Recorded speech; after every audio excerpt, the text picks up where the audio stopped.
My uniform. The very fabric I wore with more pride and reverence than anything else I owned.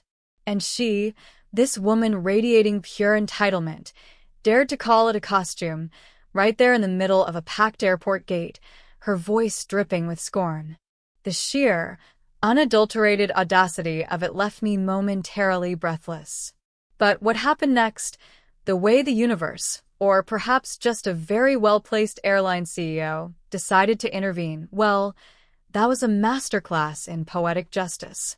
She came dangerously close to discovering just how uncomfortable the cargo hold of a Boeing 737 can be, and a tiny, uncharitable part of me almost wished they'd let her. My name is Captain Eva Rostova, and I serve in the United States Air Force. This isn't just a line on a resume for me. It's woven into the core of who I am. It's the culmination of years of relentless training, of pushing my limits mentally and physically, of embracing a discipline that shapes your entire outlook on life. As a woman in this demanding field, I've navigated my share of skepticism and overcome obstacles that tempered me like steel. But with every challenge, my commitment only deepened. There's an almost sacred feeling when I put on my dress blues, a sense of connection to a legacy of service, of honor, of people willing to stand for something greater than themselves. It's a heavy responsibility, but one I carry with immense pride. This uniform isn't just cloth and thread, it's a symbol. And that day, it felt like she was spitting on that symbol. This particular journey wasn't just another flight. It was a pilgrimage home. After a grueling 6-month deployment in a place where comfort was a distant memory, I was finally on my way back. The occasion?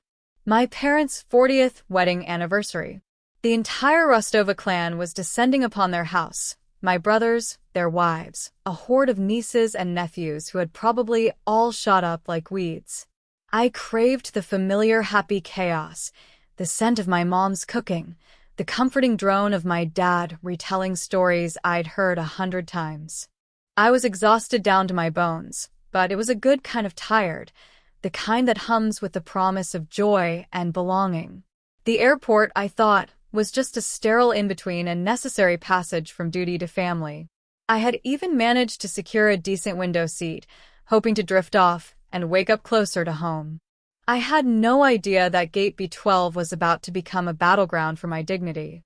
The airport thrummed with its usual energy, the rhythmic click-clack of rolling suitcases, the disembodied voices making announcements that faded into the general din, the low murmur of countless conversations. I found an unoccupied seat near a bank of charging stations at Gate B12, stowing my regulation duffel bag neatly beneath it. I was in my dress blues, a requirement for this leg of my travel, and I felt that familiar subtle shift in posture that comes with wearing them. It's a constant reminder of the standards I uphold. I was lost in my phone, exchanging excited texts with my sister about last-minute party preparations, a small, contented smile on my face. That's when I sensed her, less a visual and more a disturbance in the force. She was an archetype, instantly recognizable. Her hair was a weaponized blonde bob, sharply angled, looking like it could inflict injury if you got too close. Oversized, dark sunglasses were perched atop her head like a tiara of disdain, despite the fluorescent lighting of the terminal. A large, ostentatiously branded tote bag was clutched to her chest as if it contained state secrets, and her long, perfectly manicured nails, painted a startling shade of crimson, tapped an impatient rhythm on her phone screen. She wasn't just waiting. She was performing impatience, pacing in tight, agitated circles, radiating an aura of self-importance that demanded notice. The first shot across the bow came when the gate agent, a young man with a nervous smile, announced pre-boarding for active-duty military personnel, families with small children, and passengers requiring special assistance. As I stood, retrieving my bag, a sound cut through the general noise, a loud, exaggerated, deeply put-upon sigh. It emanated from the woman with the lethal bob. She leaned towards her companion, a meek-looking man who seemed to be trying to shrink into his seat, and stage whispered, though her whisper carried like a foghorn, always with the special treatment. Some people just get all the perks, don't they? My shoulders stiffened almost imperceptibly. I've encountered this sentiment before, the quiet grumbling, the resentful glances. It's usually fleeting, easily brushed aside. I simply offered a polite nod to the gate agent, presented my boarding pass and military ID, and turned towards the jet bridge. But then I felt her eyes on me. She had pushed her sunglasses down her nose, and her gaze was direct, cold, and filled with an instant, unprovoked animosity. It was a brief, ugly flash, but it left a residue of discomfort, a prickle of warning on my skin. I had a sinking feeling this wasn't the end of it. And I was absolutely, unequivocally right. Barely 5 minutes after I'd found my seat and was trying to mentally transport myself to my mother's kitchen, the captain's voice crackled over the intercom. "Ladies and gentlemen, we have a slight mechanical issue with the aircraft. We anticipate a delay of approximately 2 hours. We'll need everyone to deplane and wait in the gate area. We apologize for the inconvenience." A collective groan swept through the cabin. So much for a quick nap. We trudged back out into the gate area, which was now significantly more crowded and considerably more irritable. And the epicenter of that irritability, the radiating core of discontent, was none other than the woman with the bob, my Karen. She had positioned herself near the customer service desk, her voice escalating with each passing minute. "This is an outrage," she declared to the beleaguered-looking agent. "I have a crucial business meeting. Do you have any idea who I am?" Classic. But then, her gaze, sharp and predatory, scanned the room and locked onto me. I was trying to find a quiet corner, hoping to disappear into the pages of the ebook I'd started, but it was futile. I could feel the laser-like intensity of her stare. She resumed her pacing, her orbits now deliberately bringing her into my vicinity. She was on her phone again, her voice a carefully calibrated stage whisper designed for maximum collateral audience. "Oh, Martha, it's simply dreadful," she said into the device. "The incompetence is staggering. And the people they let on these flights, honestly. Some of them strut around in those costumes, expecting the red carpet treatment. It's a complete disgrace, if you ask me. My hard-earned tax dollars pay their salaries, you know. The absolute least they could do is show a little gratitude instead of demanding special privileges." My blood began to do more than simmer.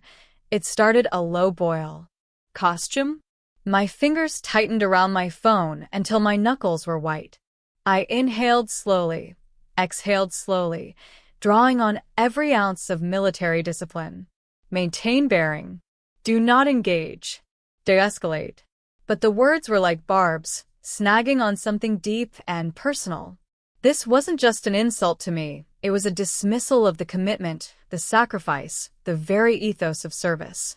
She snapped her phone shut with a flourish and, as if compelled by an unseen force of antagonism, she stopped directly in my path. "Excuse me," she said, her tone a grotesque parody of politeness. Her lips were pursed, her eyebrows arched into twin peaks of judgment. "Do you really find it necessary to occupy so much valuable space with your effects?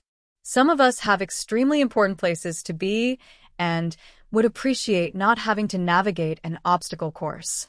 My duffel bag was tucked tight under the seat in front of where I'd been, infringing on no one's personal space. I looked down at it, then back up at her perfectly coiffed head. "It is not obstructing any pathway, ma'am," I replied, my voice studiously neutral. "Well, it's an unsightly mess," she sniffed, her nose wrinkling as if she detected a foul odor. "And frankly, this getup," she made a vague, dismissive gesture towards my uniform with one of her crimson-tipped talons, "is rather over the top. Are you anticipating a military parade to break out here in Gate B12? A wave of heat washed over my face. "Ma'am, I am simply traveling, as required by regulations, in my uniform." "Required for what, precisely?" she sneered, her voice laced with contempt. To solicit free upgrades and fawning admiration? Some of us actually contribute to society through real work, you know. We don't just receive benefits and entitlements funded by the government. That was the spark that lit the fuse. Handouts? Entitlements? The years of relentless dedication, the months spent far from loved ones in dangerous places, the constant state of readiness, the silent sacrifices made by families, all casually dismissed as handouts. My internal dam of composure was beginning to show serious cracks. I could see other passengers starting to stare openly now, their conversations dying down. The air in the gate area grew thick with unspoken discomfort. A low murmur rippled through the waiting crowd. "My service is not a handout, ma'am," I stated, my voice now carrying a dangerous quietness that surprised even me. "It is a solemn commitment." "Oh, please, spare me the self-righteous theatrics," she scoffed, waving her hand again, her collection of gold bracelets clinking together. "I'd wager you're not even genuinely in the armed forces. Probably picked up that outfit from a second-hand costume emporium hoping to score a few complimentary cocktails and some undeserved deference." That accusation struck me like a physical blow. To have the authenticity of my service, the very bedrock of my professional life and personal honor, questioned so contemptuously it was vile. My hand instinctively moved to the captain's bars on my shoulder.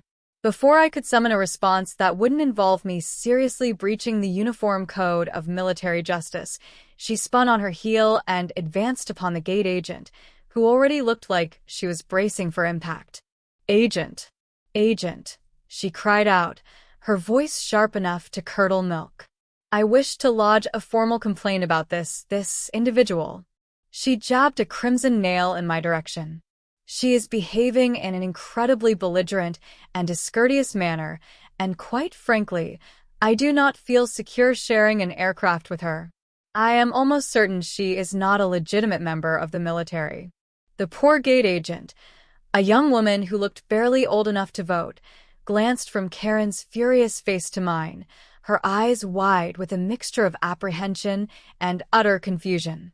I remained standing, a cold, controlled rage solidifying within me. This had escalated far beyond a simple rude encounter. This was a deliberate, public attempt to humiliate and discredit me. I could feel the weight of dozens of pairs of eyes on me. For the first time in a very long time, my uniform, usually a source of quiet pride, felt like a neon target painted on my back. How had my journey home devolved into this surreal nightmare? The gate agent, to her credit, made an attempt at diplomacy. "Ma'am, please, I need you to lower your voice," she pleaded with Karen, her own voice unsteady. "Captain Rostova is one of our valued passengers, and I can assure you—" "Valued?" Karen shrieked, her voice cracking with indignation as she cut the agent off. "She's a public nuisance. Look at her, just standing there with that smug expression. I insist that you remove her from this flight immediately. Or, at the very least, you must verify her credentials. I am willing to bet they are entirely fabricated. I demand to see her official military identification, right this instant." My jaw clenched, so tight I thought it might crack. I had, of course, already presented my military ID along with my boarding pass during the initial check-in and at the gate. This demand was purely performative, designed solely for my public degradation. The ambient noise in the gate area had dwindled to almost nothing. I could feel the collective gaze of the other passengers, a potent mixture of pity for me, acute embarrassment, and growing annoyance at Karen's relentless spectacle. My military training was a constant refrain in my head.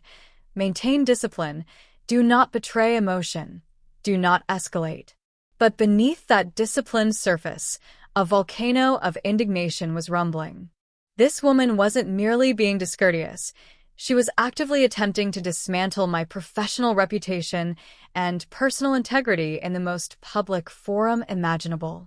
The ugly term, impersonating military personnel, flashed in my mind, a federal offense, and a deeply offensive accusation. I took a slow, measured breath, trying to project an aura of calm I was far from feeling. "Ma'am," I said, my voice firm, level, and I hoped, still conveying a shred of respect despite the extreme provocation. "I have already presented my official credentials to the airline staff at the check-in counter and again at this gate.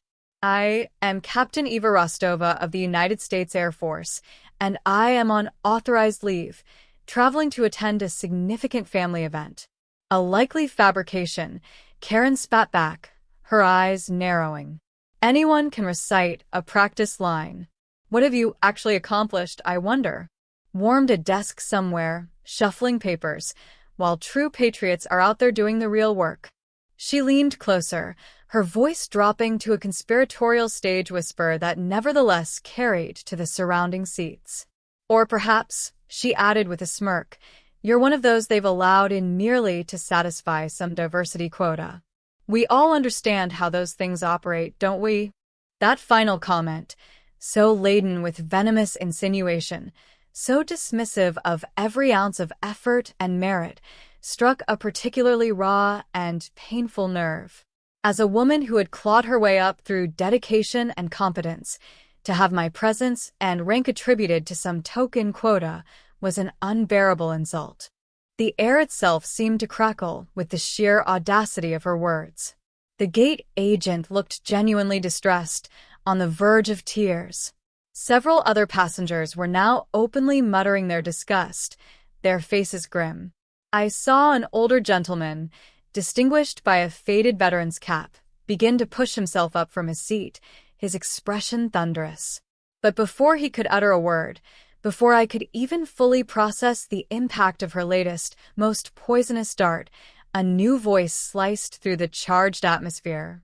It was calm, quiet, yet possessed an undeniable resonance of authority that commanded immediate attention.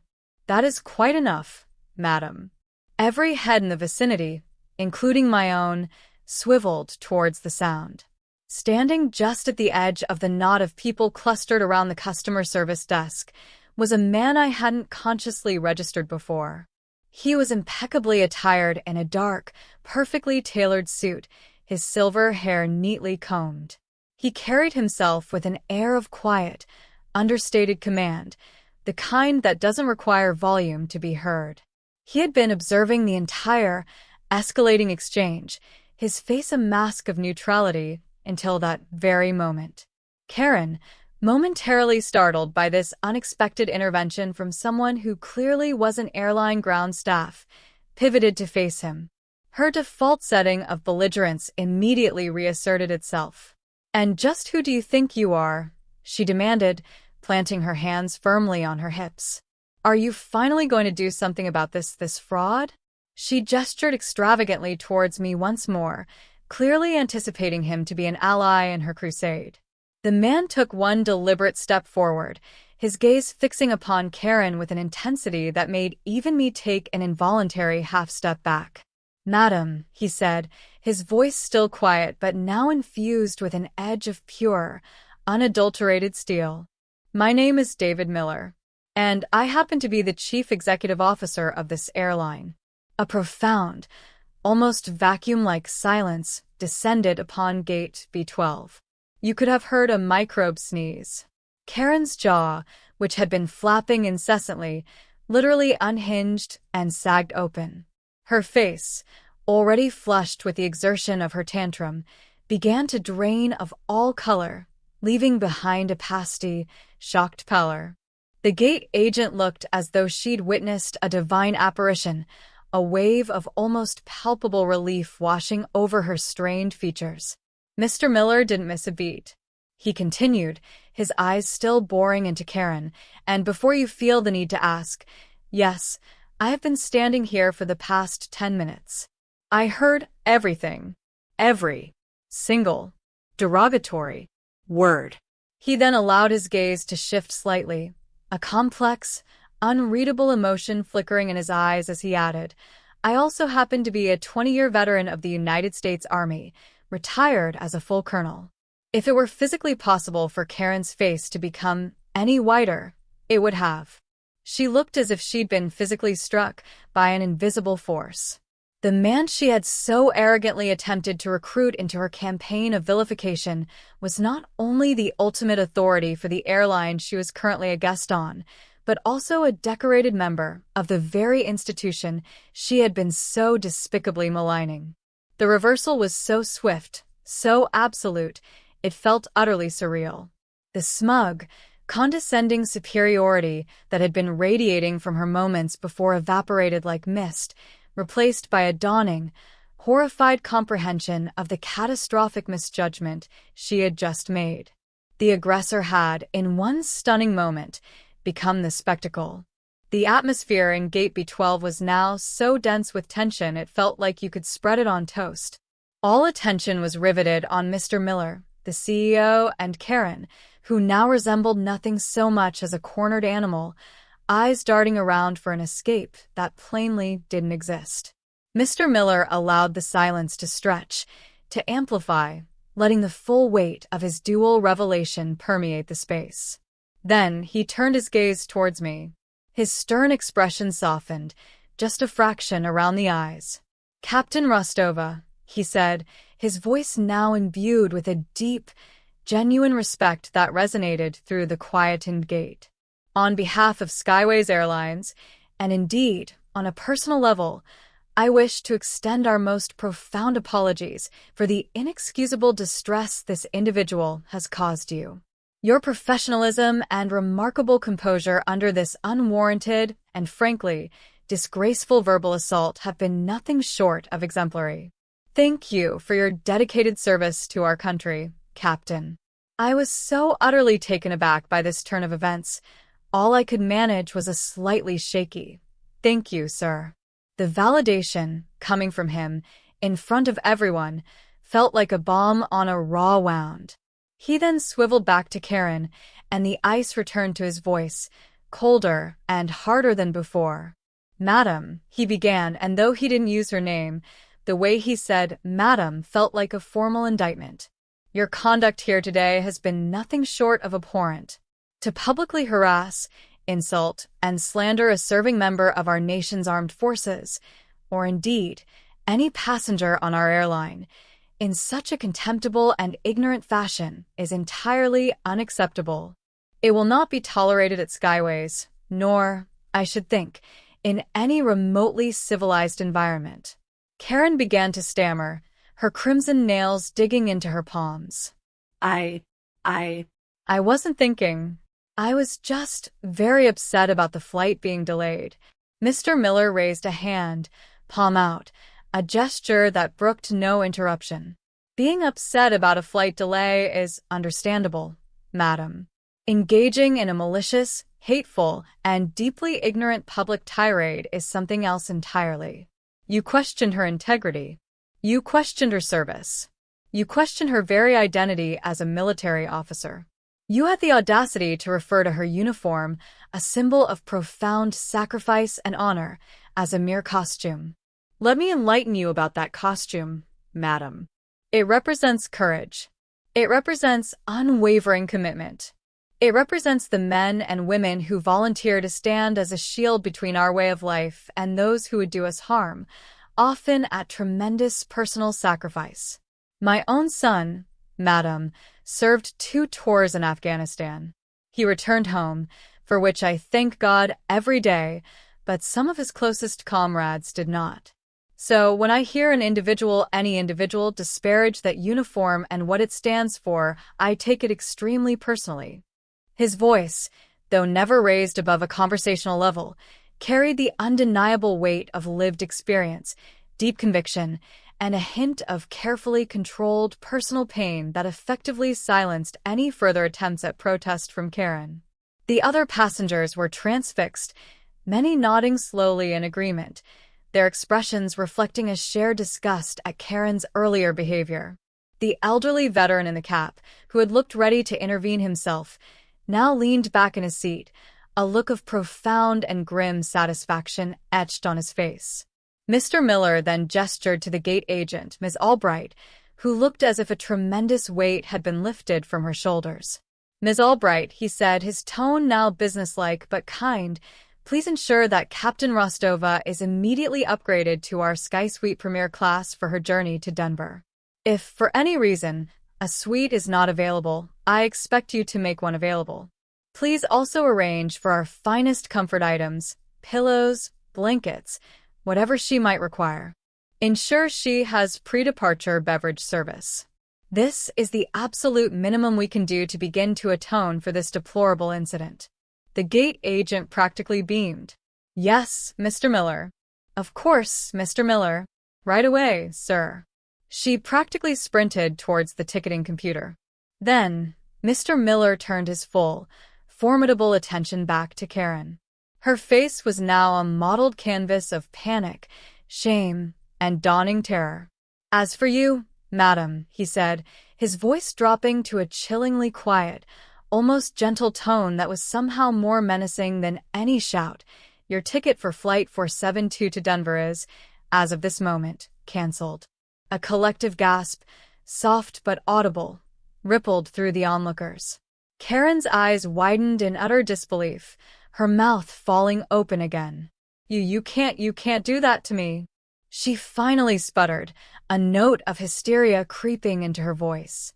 Oh, I assure you, madam, I can, and I am, Mr. Miller replied, his expression unyielding.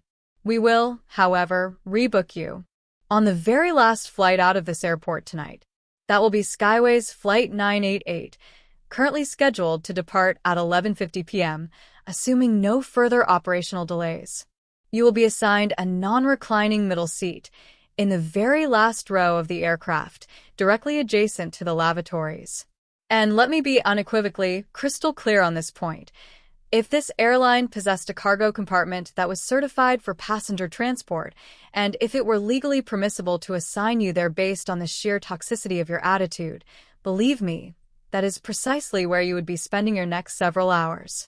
You are, in fact, fortunate that we are merely downgrading you to the most inconvenient, uncomfortable, and altogether undesirable travel experience this airline can lawfully provide. Consider this an expensive, but perhaps necessary lesson in basic human decency, humility, and respect for others. He paused, letting his words hang in the air, each one a hammer blow to Karen's crumbling composure. Furthermore, he added, his gaze unwavering, your egregious conduct today will be thoroughly documented and permanently noted in our passenger system. Any future incidents of this nature, any further displays of disrespect or harassment on any Skyways Airlines flight, or on any of our partner carriers, will result in an immediate and irrevocable lifetime ban from our services. Do I make myself perfectly clear? Karen, utterly defeated, her face a mask of horrified realization, could only manage a weak, trembling nod. Her eyes darted around the gate area, as if desperately seeking an escape route from the public humiliation she had so thoroughly brought upon herself, but there was none.